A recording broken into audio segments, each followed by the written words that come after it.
قل هل يستوي الذين يعلمون والذين لا يعلمون إنما يتذكر أولو الألباب.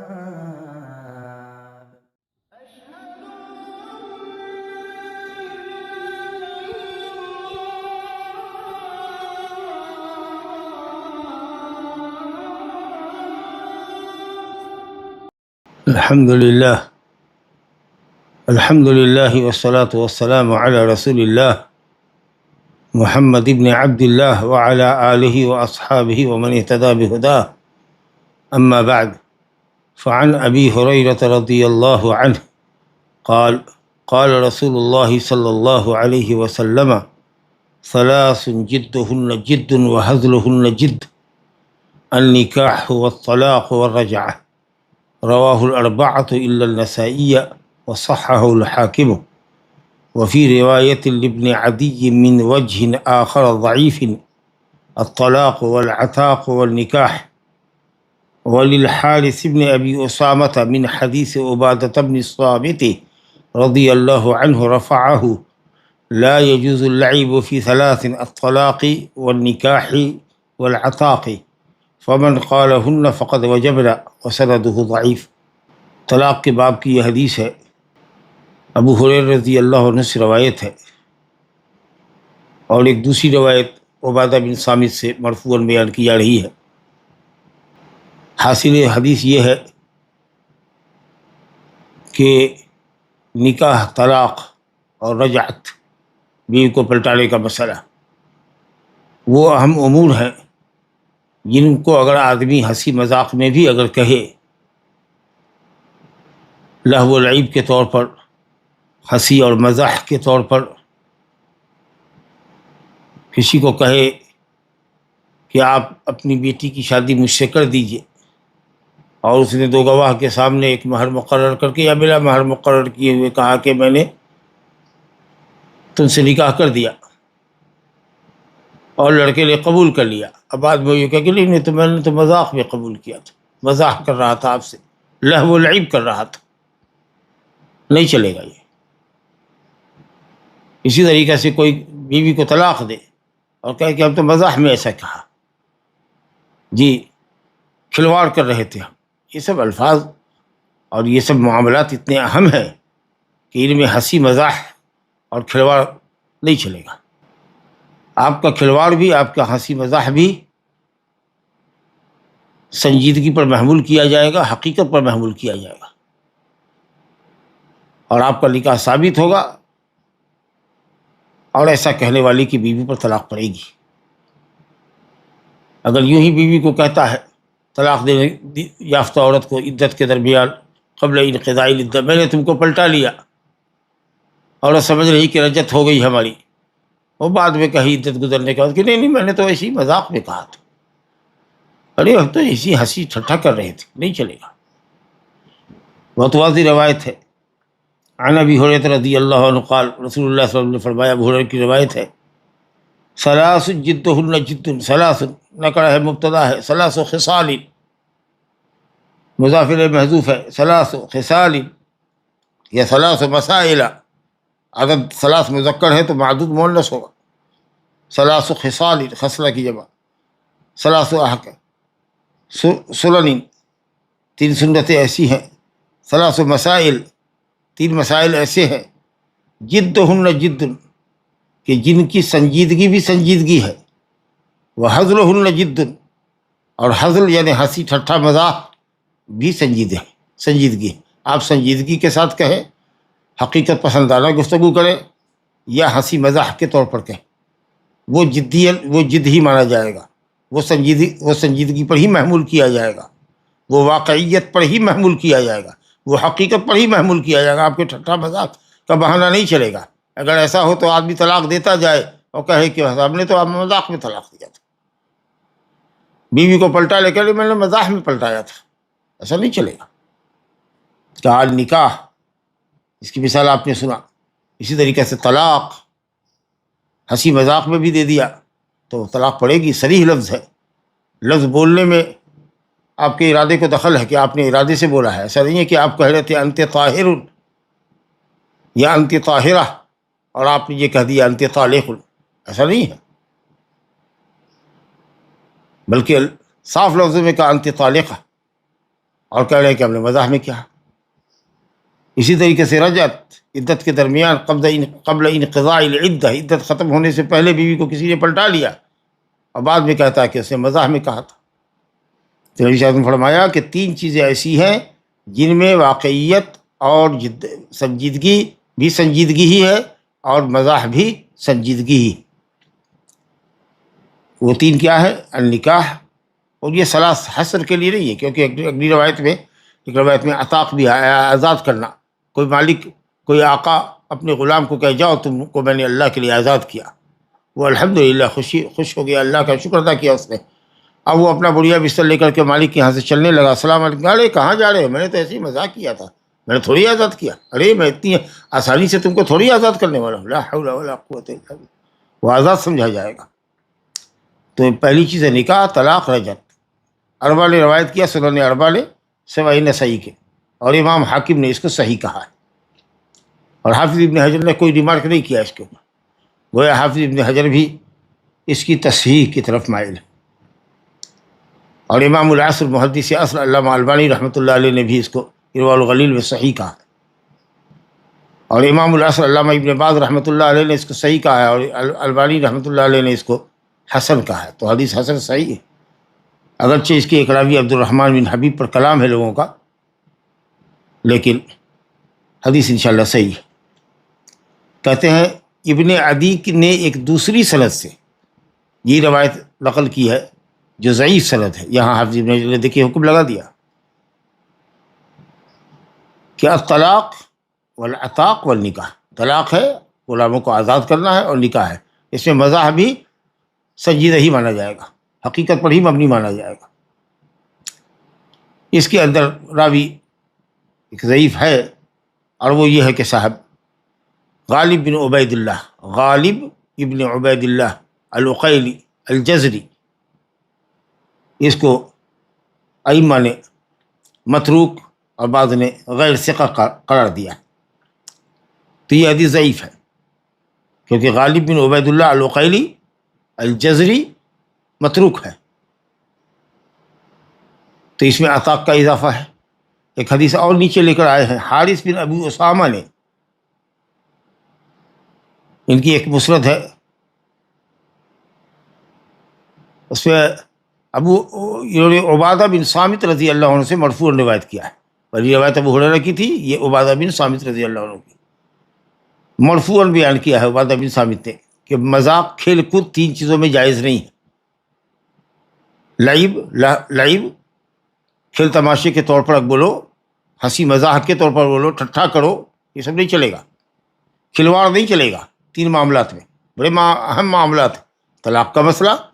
نکاح کا مسئلہ اور آزادی کا مسئلہ۔ فمن قالہن فقد وجبنا، جس نے بھی ان 3 لفظ کا استعمال کیا تو یہ تینوں کی تینوں ثابت ہو جائیں گی، طلاق بھی ثابت ہوگا، نکاح بھی ثابت ہوگا، اور آزادی بھی ثابت ہوگی۔ حافظ ابن حجر نے یہاں بھی ریمارک لگایا ہے، وہ سند ضعیف، سند اس کی ضعیف ہے، کیونکہ اس کے اندر عبداللہ ابن لہیہ ضعیف راوی ہے، اور دوسرے یہ کہ عبادہ بن صامت سے روایت کرنے والے عبید اللہ ابن جعفر، اور ان کے درمیان انقطاع ہے۔ جی، عبید اللہ 60 میں پیدا ہو رہے ہیں اور عبادہ بن صامت 34 میں انتقال کر گئے، تو اس لیے سند میں انقطاع ہے اور راوی ضعیف ہے۔ دونوں حدیث پر، ابن عدی کی روایت پر اور حارث بن ابی اسامہ کی روایت پر جو عبادہ بن صامت سے ہے، حافظ ابن حجر نے ریمارک کیا ہے، حکم لگایا ہے من وجہ آخر ضعیف، ایک دوسری سند ضعیف سے، ایک دوسری سند ضعیف سے ابن عدی نے روایت کی ہے، اور حارث بن ابی اسامہ نے عبادہ بن صامت سے روایت کی ہے مرفوعاً کہ کھلواڑ 3 چیزوں میں درست نہیں ہے، طلاق، نکاح اور آزادی میں جو ان کا استعمال کرے گا، جو ان کو کہے گا، وہ ثابت ہو جائے گی، اور اس کی سند بھی ضعیف ہے۔ لیکن ابو ہریرہ رضی اللہ عنہ کی جو اوپر والی حدیث ہے، ثلاث جدہن جدر وحزلہن جد، کہ 3 چیزیں کہ اس میں جد بھی جد ہے اور حزل بھی، جو حزل جد کی ضد ہے، جو آدمی ہنسی مذاق میں کہے وہ بھی، جو سنجیدگی کے ساتھ، ذمہ داری کے ساتھ ارادے کے ساتھ قصد اور ارادے کے ساتھ کہے وہ بھی جد ہی ہے، اور حضر بھی اس کا جد ہی ہے، ٹھٹا مذاق نہیں چلے گا۔ چلیے صاحب، تو ان حدیثوں کی روشنی میں جو کئی طرق سے آئی ہے، اہل علم نے استدلال کیا ہے، عامت و اہل علم یعنی جماہیر امت محمدیہ کی جماہیر علماء نے، کہ اگر کوئی شخص طلاق بیوی کے لیے استعمال کرتا ہے اور ہزلی طور پر کرتا ہے، مذاق کے طور پر، مزاح کے طور پر ٹھٹا کرتا ہے بیوی سے، تو طلاق واقع ہو جائے گی۔ لہذا آدمی کو چاہیے کہ ان امور میں سمجھ بوجھ کر کے لفظ استعمال کرے، کھلواڑ نہ کرے، ہنسی مذاق نہ کرے، ٹھٹھا نہ کرے۔ جو حاصل ہوگا، ٹھٹھا مذاق کرنے والا ہوگا، اس کا ٹھٹھا بھی معتبر ہوگا، اور وہ ہے طلاق، نکاح، رجعت اور عتق، کیونکہ ان کا سب کا تعلق دوسرے سے ہے۔ اگر آپ کہتے ہیں زوجتک کا، اور وہ کہے سامنے والا کہ صاحب میں نے قبول کیا، شادی ہو گئی، شرائط اگر متحقق ہے تو، اور موانع منتفی ہیں تو نکاح لازم ہوگا۔ کوئی کہے عورت کو کہ یہ طالق، یہ طلاق یافتہ ہے، یا کہے کوئی اپنی عورت کو مخاطب کر کے انت مطلقہ، اور کہے کہ وہ مذاق کر رہا تھا، نہیں چلے گا۔ اسی طریقے سے رجعت، بیوی کو پلٹا لے عدت میں، یا غلاموں کو آزاد کر دے، یہی جماہیر اہل علم کا قول ہے، کیونکہ لفظ تو آپ نے استعمال کیا ہے، قصد ہے الفاظ کے استعمال کرنے میں، معنی بھی آپ جانتے ہیں اس کا، انجام بھی جانتے ہیں اس کا، صرف آپ یہ کہتے ہیں کہ ہم نے طلاق مراد نہیں لیا تھا۔ ارے مراد کسی قول کے سے مراد لینا، سبب تو آپ نے استعمال کیا، لفظ طلاق استعمال کیا، اس کے معنی اور مطالب کو بھی جانتے ہیں، انجام کو بھی جانتے ہیں، حکم اس پر مرتب ہوگا کہ نہیں ہوگا، طلاق پڑے گی کہ نہیں پڑے گی، یہ تو شارع فیصلہ کرے گی، آپ کے ذمہ اسباب اختیار کرنا ہے۔ جی، مکلف تو صرف سبب اختیار کرتا ہے، حکم تو لازم ہوگا ہی، یس یا نو، حق ہے کہ باطل ہے، صحیح ہے کہ غلط ہے، یہ تو شریعت اس پر فیصلہ کرے گی۔ اور ایسے بھی ٹھٹھا مذاق کرنے والی، اہم امور میں ٹھٹھا مذاق کرنے والوں کو سزا بھی ملنی چاہیے کہ وہ شریعت کے ساتھ کھلواڑ نہ کرے۔ وَلَا تَتَّخِذُوا آیَاتِ اللَّهِ ہُزُوًا، اللہ کی آیتوں کا مذاق مت ہوا۔ کچھ لوگوں نے کہا، امام مالک اور امام محمد کے مذہب میں ایک قول ہے، اور بعض اہل علم نے کہا ہے کہ صاحب طلاق کے لیے عزم ہونا چاہیے، ارادہ طلاق دینے کا ہونا چاہیے، جیسے قرآن نے کہا وَإِنْ عَزَمُوا الطَّلَاقَ فَإِنَّ اللَّهَ سَمِيعٌ عَلِيمٌ، الا والے واقعے میں کہ اگر فَإِنْ فَاؤُوا فَإِنَّ اللَّهَ غَفُورٌ رَحِيمٌ، اگر پلٹا لیتے ہو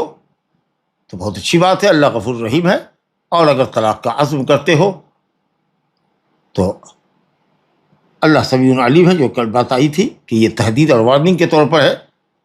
شریعت طلاق چاہتی نہیں ہے، پلٹا لو بیوی کو، مزاج شریعت کا یہ ہے۔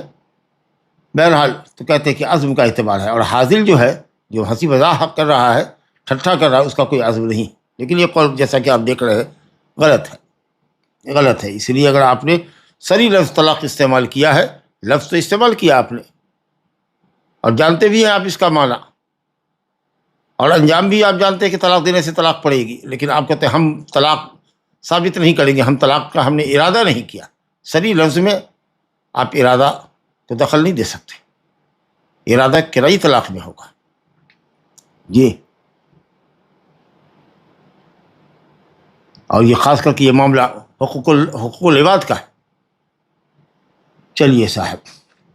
دوسرا مسئلہ طلاقی کے سلسلے میں ہے، آدمی کی حدیث نفس، اپنے من میں خیال آ رہا ہے، دل و دماغ میں خیال ہو رہا ہے کہ وہ اپنی بیوی کو طلاق دے دے گا، جی میں آ رہا ہے، لیکن زبان سے نہیں بول رہا ہے کہ اس کی بیوی کو طلاق، اس کی بیوی زینب کو طلاق، ایسا نہیں بول رہا ہے، یا یہ نہیں کہہ رہا کہ میں نے طلاق دیا، یہ لکھ نہیں رہا ہے کہ فلاں شخص یہ لکھ رہا ہے کہ اس کی بیوی زینب کو طلاق، سمجھا کہ نہیں؟ صرف حدیث النفس ہے، دل میں خیال پیدا ہو رہا،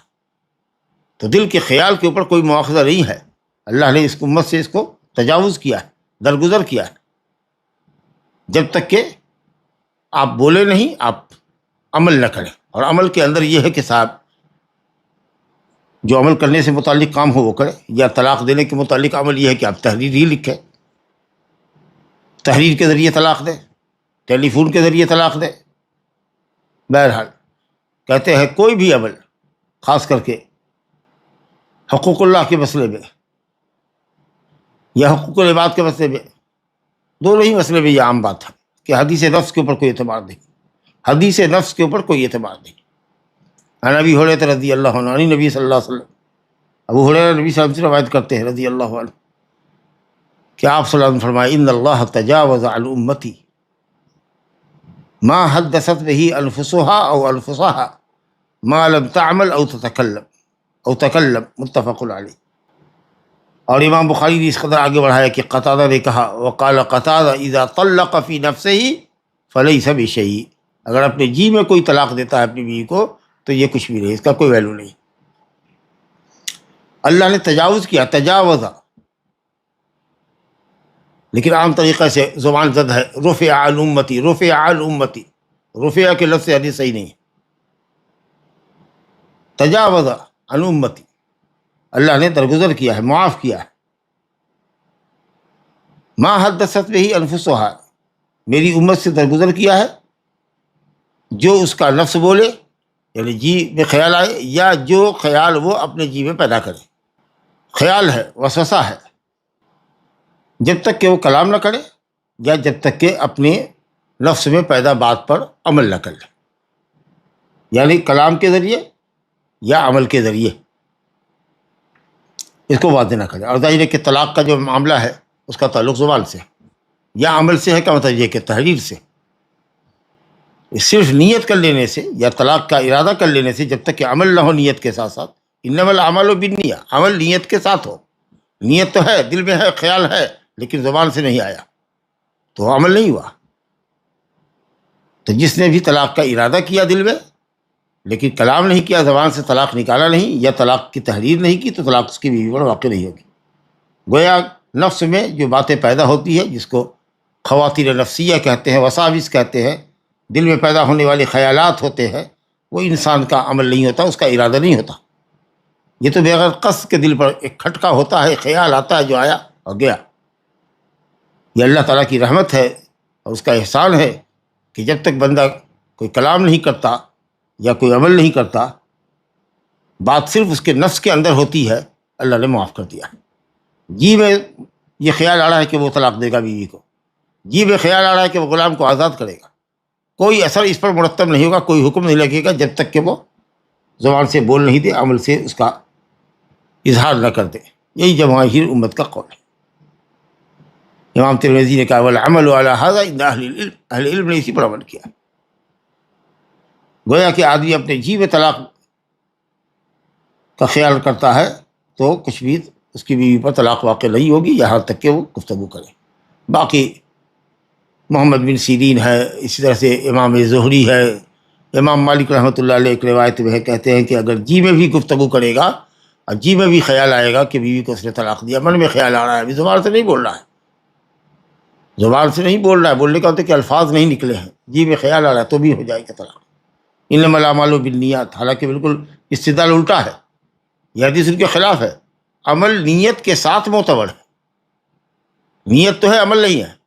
حدیث یہی کہہ رہی ہے کہ معلوم تتکلم او تعمل، یا تو زبان سے عمل کرو کہ بولو طلاق، یا پھر لکھو، تحریر کرو۔ جی باقی رہا کہ کفر اور ایمان کی جو بات ہے اس کا تعلق دل سے ہے، یہ بات ٹھیک ہے کہ اگر کسی کے دل میں کفر کا خیال پیدا ہوا ہے یا اسلام کے بنیادی عقائد اور اصول کے تعلق سے اس کے دل میں شک پیدا ہوا ہے، حالانکہ اس کو زبان سے اظہار نہیں کر رہا ہے، کفر کا کام نہیں کر رہا ہے، لیکن کفر سے محبت اس کے دل میں ہے، یا ایمان بالملائکہ کے اوپر تردد ہے اس کو کہ نہیں یہ کوئی چیز نہیں ہے، تو کافر ہو جائے گا، مواخذہ ہوگا اس کا دل کے اوپر، جی کیونکہ اس کا تعلق ہی دل سے ہے۔ لیکن جس چیز کا تعلق کلام سے ہے، زبان سے ہے اور عمل سے ہے، جب تک کہ وہ عمل نہیں کرے گا اس وقت تک اس کا حکم نہیں ہے۔ چلیے صاحب، تحریر کا بھی یہی حکم ہے جو زبان کا حکم ہے، تو اس لیے اگر کوئی تحریر، بعض علماء نے کہا کہ تحریر پر دستخط کرا لے یا دو گواہ کا دستخط بھی کرا لے، اچھی بات ہے، تاکہ کل کو یہ نہ کہے کہ یہ حروف ہماری نہیں ہے، تو اگر تحریر لکھ رہا ہے تو اس کے اوپر گواہی رکھ لے۔ امام مالک اور امام احمد نے شرط لگائی کہ اگر طلاق تحریری دے رہا ہے کہ میں فلاں ابن فلاں اپنی بیوی کو طلاق دیتا ہوں، اس طرح کی اگر تحریر لکھتا ہے تو اس کے اوپر اپنے دستخط کے ساتھ 2 گواہ کا دستخط بھی ثبت کرے اور اس تحریر کو بھیجے، اور طلاق کی عدت اسی دن سے شمار ہوگی جس دن سے اس نے لکھا ہے۔ چلیے سر، اب کون لوگ ہیں جن کی طلاق نہیں ہوتی ہے؟ کچھ لوگ ہوتے ہیں جو معذور سمجھے جاتے ہیں شریعت میں، اگر وہ طلاق بولے بھی تو طلاق نہیں ہوتی ہے۔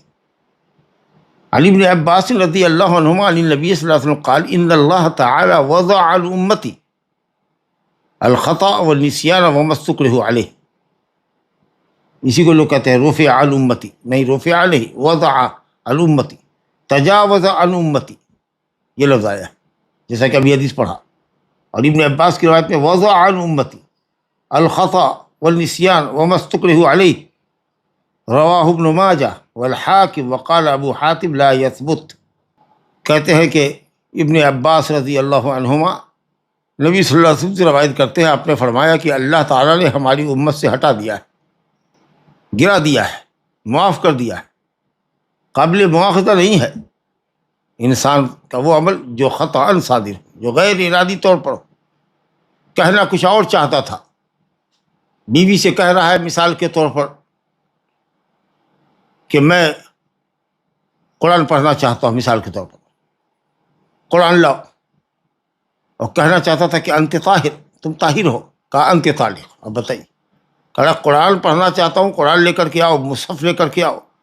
انت طاہر بولنا چاہ رہا تھا، غلطی سے غیر ارادی طور پر زبان سے بات نکل گئی۔ خطا جو ہے عمد کی ضد ہے، عمد وہ ہوتا ہے جس میں الفاظ استعمال ہو اور آدمی سمجھ بوجھ کر کے قصد اور ارادے سے اس لفظ کا استعمال کرے، اور یہاں ہے کہ زبان، جس کو لوگ کیا کہتے ہیں، سلپ آف ٹنگ، زبان پھسل گئی، یا سبقت لسانی کہ انت طالق کہہ گیا وہ انت طاہر کی جگہ پر، لا حول ولا قوت الا باللہ، تو اس کو خطا کہتے ہیں، اور خاص کر بندوں کے معاملے میں تو خطا معاف ہے۔ والنسیان، اور اسی طریقے سے نسیان، بھول چک کر کے کر لیا، یاد نہیں تھا، ذاکرہ نہیں تھا، نسیان کے ذریعے ہو گیا، لیکن اگر اللہ کا حق ہے، نماز نہیں پڑھا ہے، بھولا ہوا ہے، تو حدیث میں کہ جب یاد آئے وہ پڑھے گا۔ اور تیسری چیز ہے وہ مستکرہ علیہ، جس کے اوپر انسان کو مجبور کیا جائے، زبردستی کیا جائے، اسی کو کہتے ہیں طلاق بکڑا، مجبور کیے ہوئے شخص کو، جس کو کسی نے مجبور کیا ہو، اور مجبور کرنے والا جو وارننگ دے رہا ہے، چاقو رکھے ہوا، طلاق لکھو، طلاق کے اوپر دستخط کرو، طلاق بولو۔ بہت سے لوگ کا معاملہ ہوتا ہے تو سسرالی لوگ، بیٹی والے سب چاقو کی نوک پر کہتے ہیں نا طلاق لینا، بندوق کی نوک پر طلاق لینا، اور وہ سزا کو دینے پر قادر بھی ہے، دے سکتا ہے، چاقو بھونک سکتا ہے، اور وہ آدمی جو بکڑا ہے وہ ڈر بھی رہا ہے کہ یہ ہم کو سزا دے دے گا اور تکلیف پہنچائے گا ہمارے جسم کو، ہماری اولاد کو، ہمارے مال کو، تو ڈر کے مارے اس نے دستخط کر دیا یا بول دیا، یہ مکڑا ہوا، کوئی ارادہ اختیار اس کا نہیں، بائی فورس اس سے طلاق لی گئی۔ جمہور امت کے علماء نے کہا کہ نہیں طلاق نہیں ہوگی۔ بہرحال بالکل جو مسئلہ ہے اپنی جگہ پر واضح ہے۔ ربنا لا تؤاخذنا ان نسینا او اخطانا، ربنا لا تؤاخذنا، ہمارا مواخذہ مت کیجیے، ہماری گرفت نہ کیجیے، ہمارے اوپر گناہ نہ لکھیے، ان نسینا، اگر ہم بھول جائیں، او اخطانا، یا ہم خطا کر لیں۔ حضرت عبداللہ بن عباس کی روایت ہے مسلم میں، اللہ نے کہا قد فعلت، میں نے ایسا کیا، چلو تمہاری دعا قبول کیا۔ اور ایک دوسری روایت ہے قال نعم، اللہ نے کہا کہ ہاں ٹھیک ہے تو قول ابن عباس کا ہی موقوف ہے، لیکن یہ حکم میں مرفوع ہے، کیونکہ یہ بات اپنی عقل سے نہیں کہی جا سکتی، تو مسلم میں روایت ہے یہ۔ اور جہاں تک اکراہ کی بات ہے، زور زبردستی، تو الا من اکرہ وقلبہ مطمئن بالایمان، اگر مجبور کر دیا جائے کفر کا کلمہ بولنے پر، کفر کا کام کرنے پر، لیکن دل میں ایمان پر مطمئن ہے، تو اس کے کفر کا اعتبار نہیں جی، جو اسلام کی بیس ہے، اور یہ تو فرعی مسئلہ ہے، تو اس لیے حدیث لے کر کے آئے ہیں کہ اگر سلپ آف ٹنگ ہو، غلطی سے خطا طلاق کا لفظ بول دیا، یا نسیان بھول کر کے کوئی اس سے ایسا کام کر لیا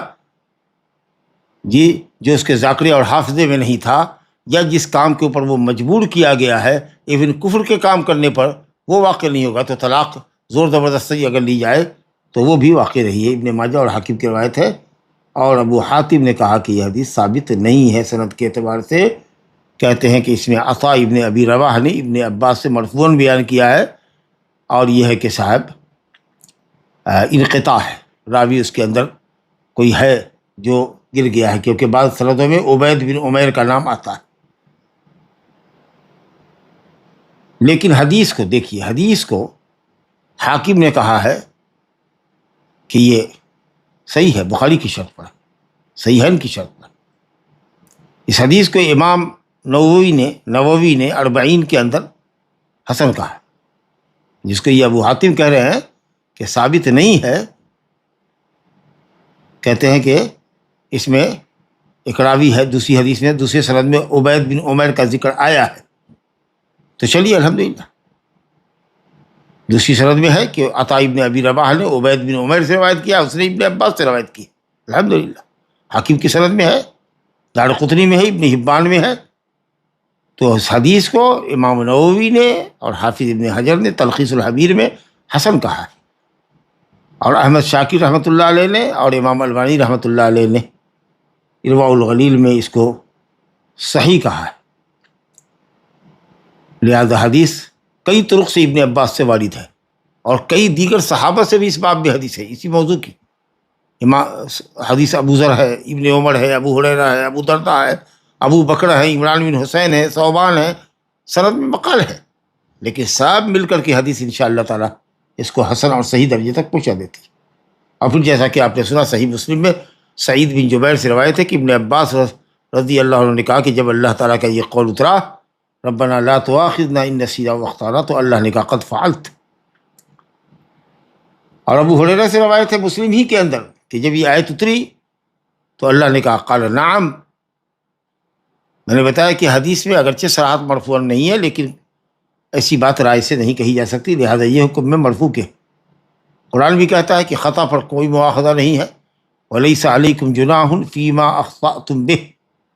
سورہ احزاب کی آیت نمبر 5 ہے، وَلَيْسَ عَلَيْكُمْ جُنَاحٌ، تم پر کوئی گناہ نہیں ہے ان معاملات میں جن کو تم غلطی سے کرتے ہو، وَلَكِنْ مَا تَعَمَّدَتْ قُلُوبُكُمْ، جس کو دل کے ارادے سے کرو گے اس پر ہے۔ اسی طرح قرآن نے کہا من کفر باللہ من بعد ایمانہ، ایمان لانے کے بعد اللہ کے ساتھ کوئی کفر کرے، الا یہ کہ وہ مجبور کر دیا جائے کفر کے اوپر اور دل میں اطمینان ہو ایمان پر، تو الحمدللہ یہ کفر کا کلمہ پڑھنا یا کفریہ عمل کرنا اس کے لیے کچھ بھی ضرر رسا نہیں ہے۔ جب اللہ نے کفر کی اجازت دی جو کہ شریعت کی اصل ہے اقراء کے وقت میں، اور اس پر کوئی مواخذہ نہیں ہے، تو شریعت کے فروعی مسائل تو من باب اولا معتبر نہیں ہوں گے۔ چلیے ایسا ہے، لہذا رفع ہم نے بتا دیا ہے کہ عام طریقہ سے مشہور ہے، رفع عن امتی الخطا والنسیان وما استکرہوا علیہ، یہ حدیث رفع کے ساتھ نہیں ہے، سمجھا کہ نہیں۔ کامل ابن عدی میں بسند ضعیف روایت آئی ہے رفع اللہ عن هذه الامہ، تو حدیث کیا ہے؟ حدیث کے جو الفاظ ہیں وہ یہ وضع، ان اللہ تعالی وضع عن امتی یتجاوز عن امتی۔ چلیے صاحب، الفاظ کی تشریح کر ہی چکے ہیں کہ وضع کے معنی اللہ تعالیٰ نے تجاوز کیا ہے، معاف کیا ہے۔ خطا ثواب کی ضد بھی ہوتی ہے اور خطا عمد کی ضد بھی ہوتی ہے، درست کے مقابلے میں غلطی کیا، یہ غلط جواب ہے، آنسر غلط ہے تو بڑا، یعنی کریکٹ نہیں ہے، رونگ ہے، رونگ کے معنی میں خطا آتا ہے، یا خطا عمد کے معنی میں عمد کی ضد ہے، غلطی سے ہو گیا جی۔ ومن قتل مؤمنا خطأ، تو خطا کہتے ہیں کہ مکلف سے جو بھی قول اور فعل بغیر ارادے کے صادر ہو اس کو خطا کہتے ہیں، اور نسیان جو ہے وہ حافظے اور یاد کی ضد ہے، گویا انسان کو کسی چیز پر سے غفلت ہو جائے، بھول جائے، کوئی شے پہلے سے معلوم تھی لیکن بر وقت یاد نہیں آئی، او نام یاد تھا اس شخص کا، اوہو لیکن میں ابھی بھول رہا ہوں، اس کو کہتے ہیں کہ غفلت آ جائے، حافظہ کام نہ کرے، معلوم شے سے آدمی کو ذہول ہو، غفلت ہو جائے، وہ مستقر علیہ، اور وہ کام جس کے اوپر انسان کو مجبور کر دیا جائے اس کے کرنے پر، اقرا کہ انسان کو ایسے کام پر مجبور کیا جائے جس کو وہ کرنا نہیں چاہتا لیکن اس کو خوف دلایا جا رہا ہے، اور زبردستی کرنے والا اس کو تکلیف اس کی جان میں، مال میں، اولاد میں پہنچا بھی سکتا ہے، اور وہ جو شخص جس کو ڈرایا جا رہا ہے وہ خوف زدہ ہے اور اس نے بات مان لی، بہرحال یہ خطا اور نسیان اور اکراہ، خطا، نسیان اور اکراہ یہ موانع التکلیف ہے، یعنی انسان کو مکلف نہیں کرتے، پابند نہیں کرتے، احکام کی وجہ آوری میں یہ رکاوٹ بنتی ہے۔ اللہ کے حق کے سلسلے میں یاد رکھیے گا، اللہ کے حق کے سلسلے میں اللہ معاف کرتا ہے، ان اللہ تجاوز ہے، لیکن بندوں کے معاملے میں اگر کسی کو غلطی سے قتل کر دیا تو اس کا کفارہ ہے۔ اسی طریقے سے اگر کسی شخص نے بڑبڑائی جہالت کسی کو تکلیف پہنچایا ہے تو اس کا بھی معاملہ ہوگا اور مواخذہ ہوگا۔ اسی طریقے سے اگر کسی نے کہا کہ فلاں کو قتل کرو نہیں تو تم کو قتل کر دیں گے، تو اپنی جان کو بچانے کے لیے وہ دوسرے کی جان کو قتل کر رہا ہے، بالکل نہیں۔ دوسرے کو اپنی جان کا فدیہ کیوں بناتے ہو؟ کیونکہ میں کیوں قتل کروں گا اس کو؟ تم کو جو ہمارے ساتھ کرنا ہے کر لو، میں اس کو کیوں جوتے ماروں گا؟ نہیں تو تم کو 10 جوتا مارے گا، نہیں تو جوتا مارو، نہیں ہم کو مار لو، میں کیوں اس کو ماروں گا؟ وہ تو بے قصور آدمی ہے۔ یہ مسئلہ ہے۔ تو کہتے ہیں کہ صاحب اللہ کے حق کے معاملے میں اگر آدمی جاہل ہے تو کوئی قضا نہیں ہے اگر وقت اس کا فوت ہو گیا تو۔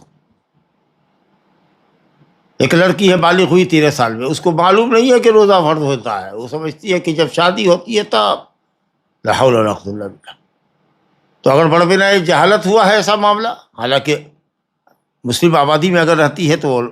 اختلاف ہے علماء کا کہ آپ اس کو پوچھنا چاہیے، لیکن چلیے جہالت کی بنیاد پر ایسا ہوا، معاف ہے۔ نہیں معلوم تھا کہ نماز فرض ہے، نہیں معلوم تھا کہ ایک وقت یا 2 وقت نماز چھوڑ دینے سے آدمی کافر ہو جاتا ہے یا کافر ہونے کا اندیشہ ہوتا ہے، نہیں معلوم تھا، چلو معاف اللہ کے معاملے میں۔ لیکن اگر وقت ہے جاؤ ادا کرو۔ اسی طریقے سے کسی واجب کو بھول چک کر کے چھوڑ دیا، بھول چک ہو گیا ہے نا، کوئی شرط نہیں ہے، چلو اب پورا کر لو۔ من نام عن الصلاۃ او نسیہا فلیصلیھا اذا ذکرھا، نماز چھوڑ کے سو گئے یا بھول گئے ہو تو جب جگو یا جب یاد آ جائے اس کو پورا کرو۔ اور اسی طریقے سے مکرہ شخص اللہ کے معاملے میں معذور سمجھا جائے گا، لیکن مخلوق کے معاملے میں نہیں،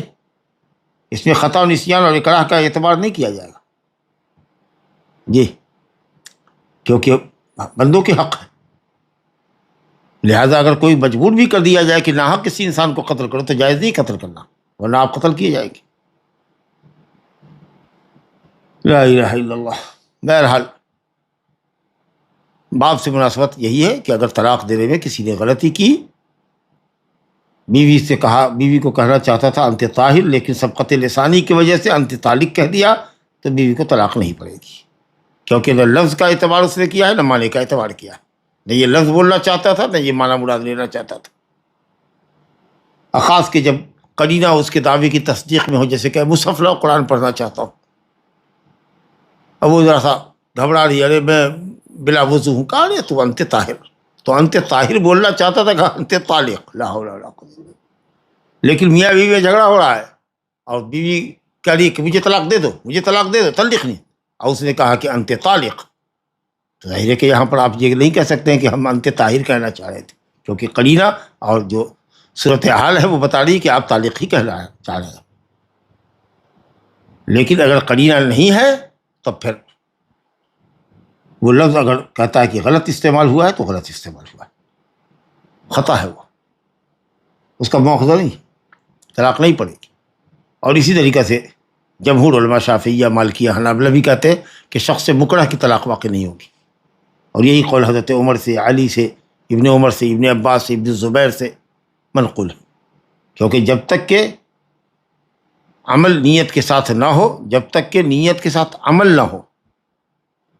دونوں ضروری ہے، نیت کے ساتھ ہو، نیت بھی ہو عمل بھی۔ طلاق تو دیا مگر مجبوری نیت نہیں ہے، اور حدیث ہم پڑھ چکے ہیں، اور حدیث ہے حضرت عائشہ رضی اللہ عنہ سے، سنن میں بمجموع طرق علامہ الولی نے حسن کہا ہے کہ عائشہ رضی اللہ عنہ کی روایت ہے کہ میں نے صلی اللہ علیہ وسلم فرماتے ہوئے لا طلاق ولا عتاق فی اغلاق یا اکراہ، طلاق اور آزادی حالت اکراہ میں نہیں واقع ہوگی۔ چلیے صاحب، لیکن حنفیہ کے نزدیک مکرہ شخص کی بھی طلاق واقع ہو جاتی ہے، وہ کہتے ہیں کہ لفظ تو بولا نا، تو سمجھ رہے ہیں کہ اس کا کیا معنی ہوگا، ارے بول کہاں رہا ہے تو بلایا جا رہا ہے، پٹائی پڑ رہی ہے تو بول رہا ہے، اختیار اور قصد کہاں ہے اس کا بھائی، سمجھا کہ تو اس لیے صحیح یہ ہے کہ مکرہ شخص کی طلاق واقع نہیں ہوتی ہے، اس کو زبردستی زور زبردستی سے طلاق لکھوائی جائے یا طلاق بلوائی جائے۔ چلیے صاحب، ایک مسئلہ یہ بھی ہے جب سامنے ہے آپ کے، عن ابن عباس رضی اللہ عنہما قال اذا حرم امرأته ليس بشيء وقال لقد كان لكم في رسول الله اسوة حسنة رواه البخاری ولمسلم اذا حرم الرجل امرأته فهو يمين يكفرها۔ ابن عباس رضی اللہ عنہ سے روایت ہے، کہتے ہیں کہ اگر کوئی شخص اپنی بیوی کو اپنے اوپر حرام کر لے،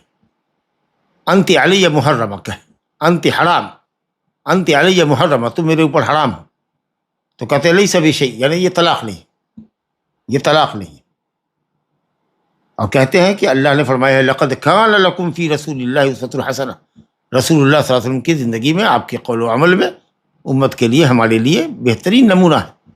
یعنی اشارہ اس واقعے کی طرف ہے جس کا ذکر سورہ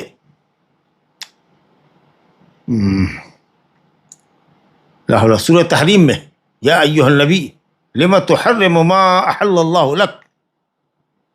اور اس میں واقعہ آتا ہے کہ زینب کی یہاں شہد پیا تھا جس کو آپ نے حرام کر لیا۔ لیکن اس سے زیادہ صحیح واقعہ یہ ہے کہ صاحب ماریہ قبطیہ کو آپ نے اپنے اوپر حرام کر لیا تھا، غالباً حضرت حفصہ کے گھر میں وہ آ گئی، آپ نے بلا لیا، اور اسی درمیان میں حضرت حفصہ آ گئی تو انہوں نے اپنی ناراضگی کا اظہار کیا کہ گھر ان کا، بستر ان کا، اور آپ لونڈی سے جمع کر رہے ہیں۔ تو آپ نے کہا کہ چلو کسی کو کہنا نہیں، میں نے ماریہ کو اپنے اوپر حرام کر لیا، لا حول ولا قوت الا باللہ۔ تو کہاں حرام ہو گئی، کہاں طلاق پڑ گئی، کہاں حرام ہو گئی؟ اللہ نے کہا قد فرض اللہ لکم تحلۃ ایمانکم، اپنی قسم کا کفارہ ادا کر دیجیے۔ تو اگر کوئی شخص اپنی بیوی کو اپنے اوپر حرام کر لے تو طلاق نہیں ہے، یہ کہنا چاہتے ہیں ابن عباس، اور کہتے ہیں کہ رسول اللہ صلی اللہ علیہ وسلم کے اندر تمہارے لیے بہترین اسوہ ہے۔ اس کی اور مزید وضاحت کے لیے یہ بخاری کی روایت ہے، حفظ بن حجر مسلم کی حدیث لائے ہیں، ولی مسلم میں کہ اذا حرم الرجل امرأته، اگر کوئی شخص اپنی بیوی کو اپنے اوپر حرام کر لے، فهو یمین لیس بشیء، کا مطلب یہ ہے کہ طلاق نہیں پڑے گی، ایسا نہیں کہ کچھ بھی اس پر اثر مرتب نہیں ہوگا، قسم ہوگا، قسم۔ یہ حرام کرنا حکم میں قسم کے ہوگا، اور اس کو کفارہ ادا کرنا پڑے گا، جو 10 مسکین کو کھانا کھلانا ہے اوسط درجے کا جو کھاتا ہے، یا اوسط درجے کا کپڑا پہنانا ہے، 2 کپڑا نیچے اوپر، لنگی کرتا پائجامہ لنگی، یا ایک غلام آزاد کرنا، یہ تینوں میں اختیار ہے۔ اور اگر اس کی طاقت نہ ہو، اس کو نہ پائے، یعنی کھانا کھلانے کی صلاحیت نہیں ہے،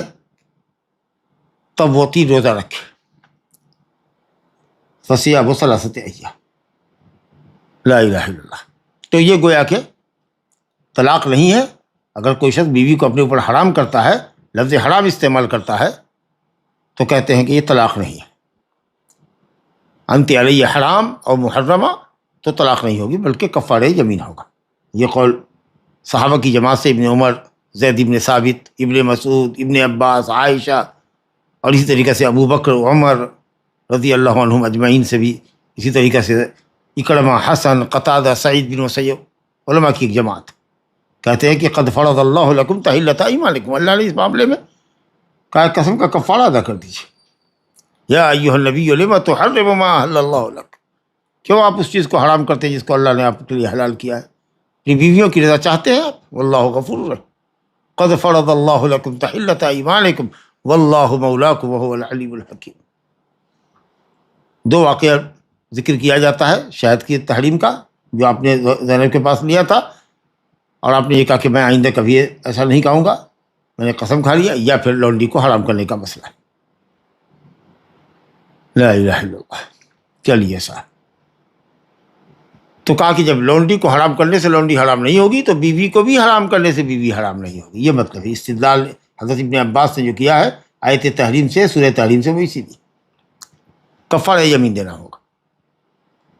اور دوسرا قول یہ کہ یہ قول لغو ہے، باطل ہے، اس پر کوئی چیز مرتب ہی نہیں ہوتا ہے، نہ طلاق نہ قسم، یہ ایک قول ہے علماء کی ایک جماعت کا، کہتے ہیں جھوٹ ہے کہ تم حرام کرو، اللہ نے جس چیز کو حلال کیا تمہارے کہنے سے حرام ہوگا، نہیں ہوگا، بکواس ہے۔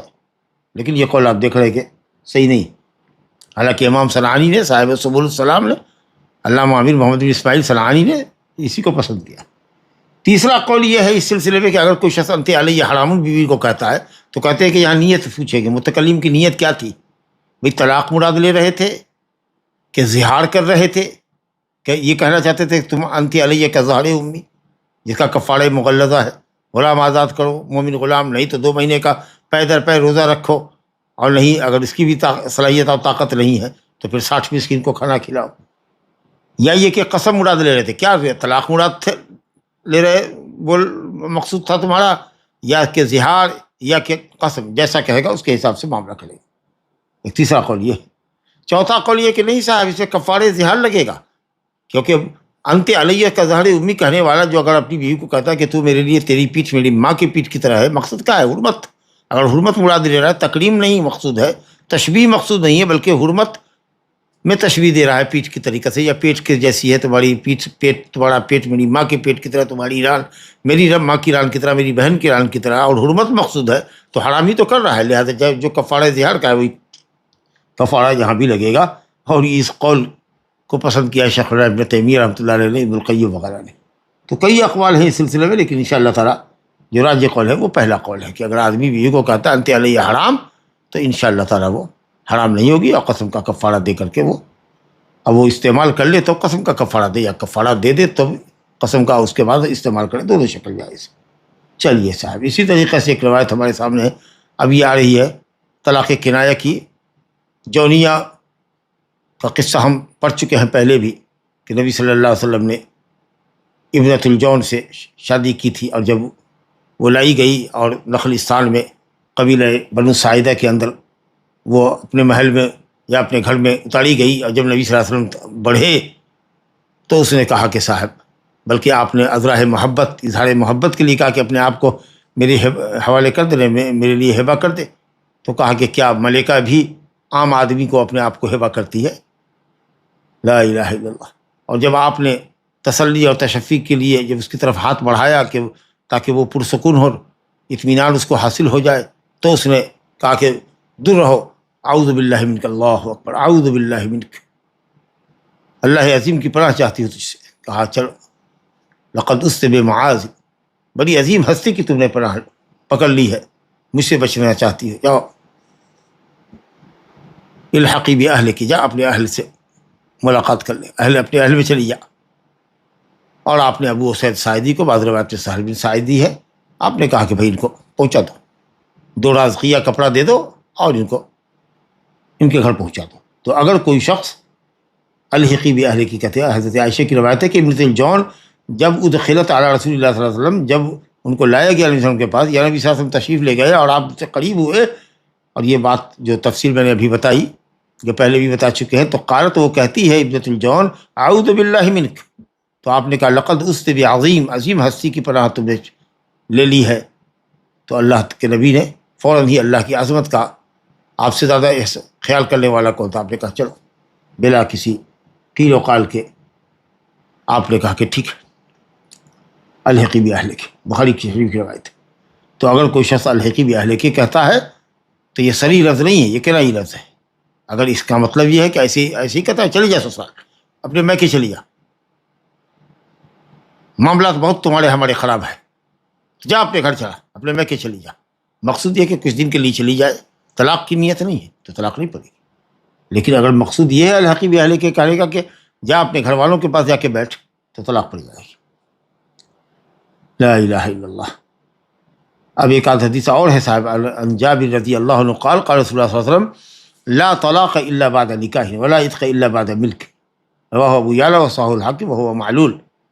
دوسری روایت ابن ماجہ میں، اخرج ابن ماجہ عن المسور بن مخرمہ مثلہ واسنادہ حسن، لیکن اس میں بھی علت خفیہ ہے. اور ایک تیسری روایت ہے عمر بن شعیب عن ابیہ عن جدہ، کہ رسول اللہ نے فرمایا لا نذر لابن آدم فیما لا یملک ولا عتق له فیما لا یملک ولا طلاق له فیما لا یملک، اخرجہ ابو داؤد والترمذی وصححہ. ما شاء اللہ. ونقل عن البخاری انه اصح ما ورد فیہ. جابر بن عبداللہ رضی اللہ عنہ کہتے ہیں کہ رسول اللہ نے فرمایا طلاق نہیں واقع ہوتی ہے مگر نکاح کے بعد. پہلے ہی سے اگر کوئی کہے رہے کہ میں نے شادی کی تو میری بیوی کو طلاق، تو حنفیہ کے نزدیک شادی کرے گا طلاق پڑ جائے گی. جی یا یہ کہے کہ صاحب کسی قبیلے خاص کی لڑکی سے کیا، یا کسی خاص شہر کو متعین کر دے کہ فلاں شہر کی عورت سے اگر میں نے شادی کیا تو اس کو نکاح قبول کرتے ہی طلاق پڑ جائے گی، تو کہتے ہیں کہ طلاق پڑ جائے گی. بالکل ایسے ہی فالس ہے. ابھی نکاح ہوا نہیں، طلاق کہاں سے پڑ جائے گی؟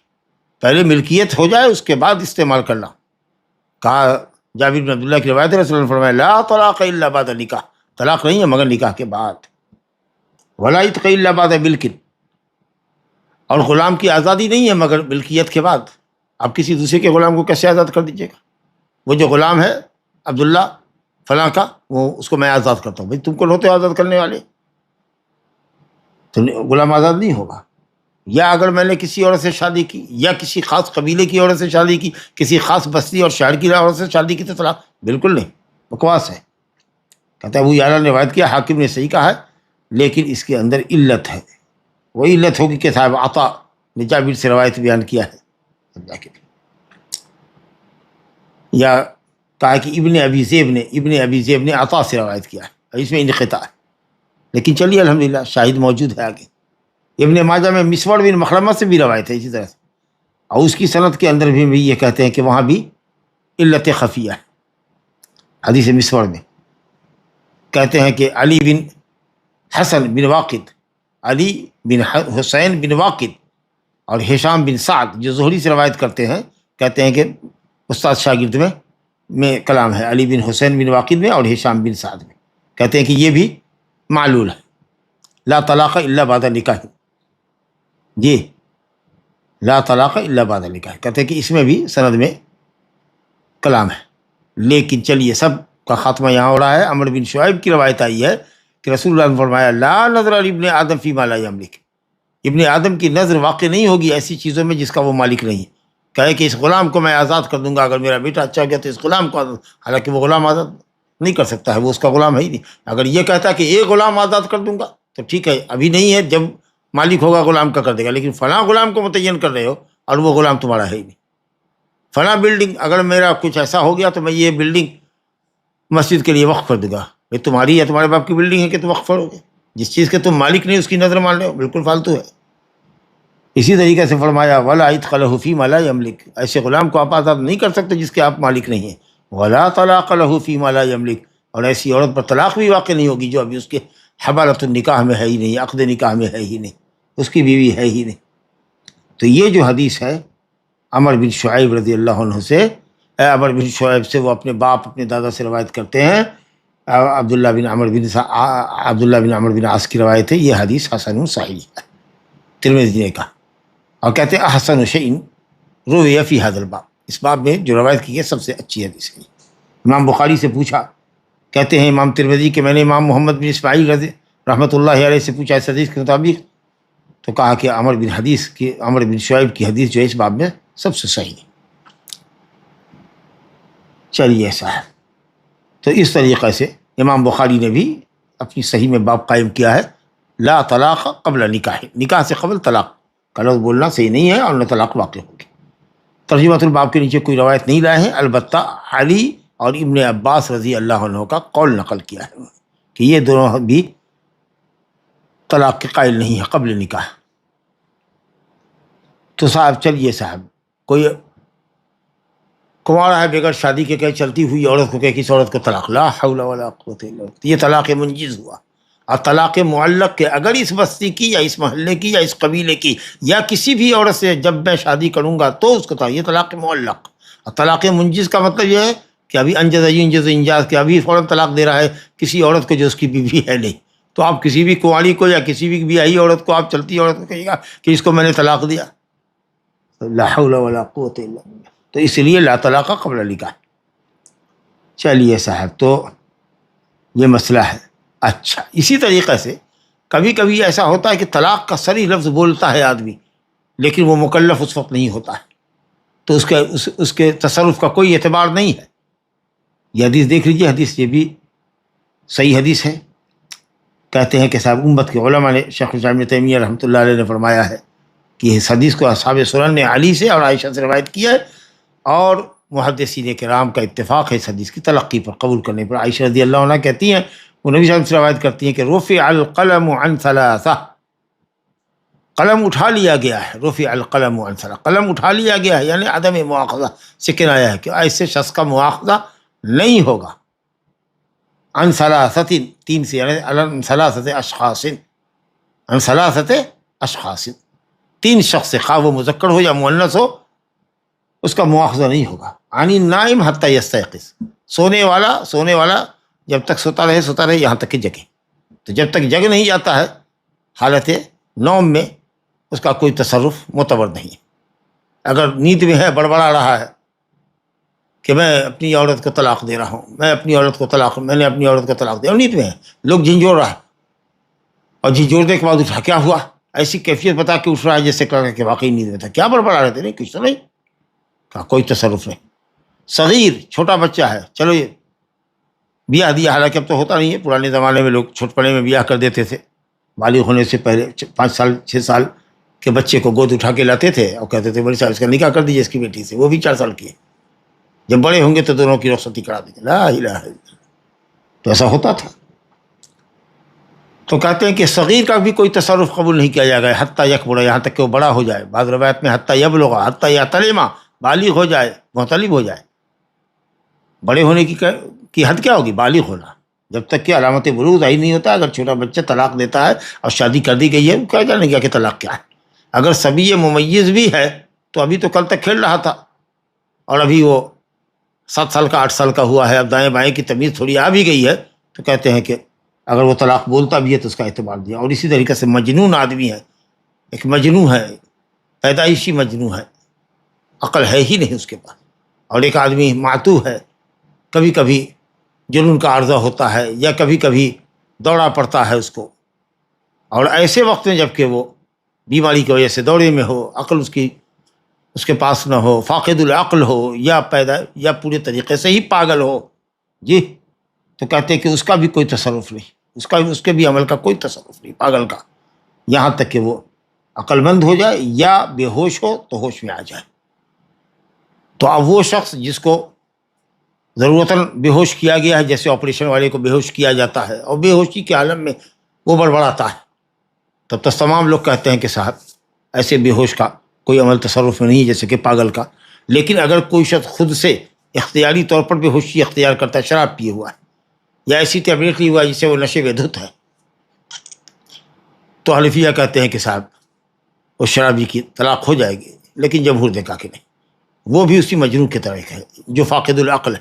اس کی بھی عقل اس کے ساتھ نہیں، بلکہ نائم سے زیادہ وہ پریشان ہے. نائم کو اگر جھنجھوڑیے گا، اٹھائیے گا، حرکت دیجیے گا تو اٹھ جائے گا، لیکن بے ہوش اگر پڑا ہوا ہے تو بے ہوش ہے، کیا بولا اس کو کچھ یاد نہیں ہے، اس کی عقل ساتھ نہیں دے رہی ہے. تو اگر اس درجہ سکڑ ہو کہ عقل اس کی مغلوب ہو اور عقل اس کی مفقود ہو،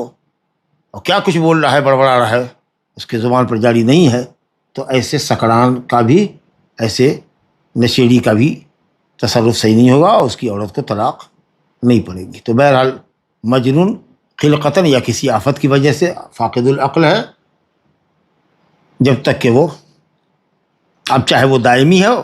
یا غیر دائمی ہو، موقع سے جنون ہوتا ہے، تو جب بھی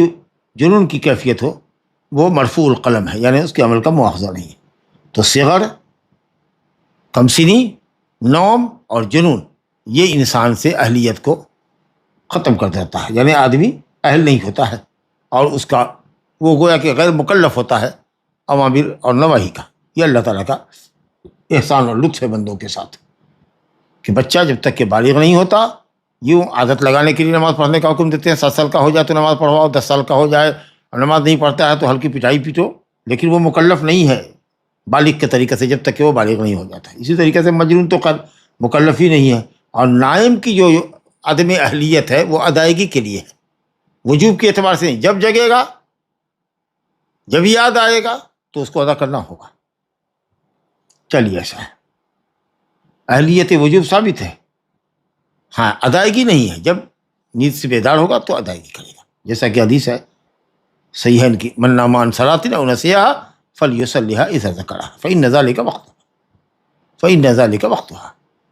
چلیے صاحب، تو بہرحال سکران کے معاملے میں، وہی نشیڑی کے معاملے میں، جو دھت اور نشے میں اگر اس کی عقل زائل ہو گئی ہے، ناجائز شے کے استعمال کے نتیجے میں، جیسے مخدرات استعمال کیا ہے، شراب پی لی ہے اس نے اور عقل سے وہ دیوانہ ہے، تو اس کی طلاق جمہور کے نزدیک، میں نے کہا تھا کہ جمہور کے یہاں نہیں واقع ہوئی، جمہور کے یہاں واقع ہو جائے گی، شافعیہ ہیں، حنفیہ ہیں، مالکیہ ہیں۔ ایک قول امام احمد کا بھی ہے، لیکن جو دوسرا قول ہے وہ یہ ہے کہ سکران کی طلاق واقع نہیں ہوگی۔ یہ حضرت عثمان غنی خلیفہ ثالث رضی اللہ عنہ کا قول ہے، خلیفہ کا قول ہے، خلیفہ راشد کا، کہ سکران کی طلاق واقع نہیں ہوگی۔ اور یہی قول عطا اور طاؤس کا ہے، عمر بن عبدالعزیز کا ہے، جی بعض حنفیہ نے بھی اس کو پسند کیا ہے، امام مزنی جو شافعی ہیں ان کا بھی یہ قول ہے، شیخ الاسلام ابن تیمیہ، ابن القیم، اور اسی طریقہ سے علماء اہل حدیث، ان سب کا مسئلہ، شیخ ابن باز، شیخ ابن عثیمین رحمہ اللہ، سب کا یہ ہے کہ سکران غفلت میں، بلکہ اس کی غفلت تو نائم کی غفلت سے بھی بڑھ کے، یہی قول انشاءاللہ تعالیٰ راجح ہے، کیونکہ وہ مکلف نہیں۔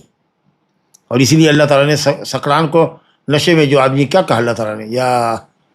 ایھا الذین لا تقربوا الصلاۃ وانتم سکارى، اگر نشے میں ہو تو نماز کے قریب مت جاؤ۔ کب تک؟ حتی تعلموا ما تقولون، تو جب تک کہ سکران کو ہوش نہ ہو جائے کیا کہتا ہے، جب تک اس کو اس کا علم نہ ہو جائے، اس وقت تک وہ مکلف نہیں ہے۔ باقی کہتے ہیں اگر آپ یہ کہ سکران ہے، نشہ اس سے خود اختیار کیا ہے، اس کی سزا کے طور پر اس کی بیوی کو طلاق دو، تو سزا تو اس کی ہے ہی اسلام میں، 40 کوڑے لگاؤ اگر لگا سکتے ہو تو۔ لیکن ظاہر ہے کہ تو شریعت کی حد تو حکیم وقت یا اس کا نائب قائم کرے گا، ہم لوگ تو کر نہیں سکتے، چلا جائے گا کوٹ میں، چلا جائے گا تھانے میں، تو خواہ کی مصیبت اور الجھن پیدا ہو جائے گی۔ لیکن یہ کہ سزا دے رہے ہو اس کو کہ اس کی بیوی کو طلاق دے رہے ہو، تو اس کو سزا مل رہی ہے کہ اس کی بیوی کو مل رہی ہے، تو اس لیے یہ سزا آپ سکران کو نہیں دے رہے ہیں طلاق کا نفاذ کر کے، بلکہ اس کی بیوی کو دے رہے ہیں۔ ھذا وباللہ التوفیق، وصلی اللہ علی نبینا محمد وعلی آلہ وصحبہ وسلم۔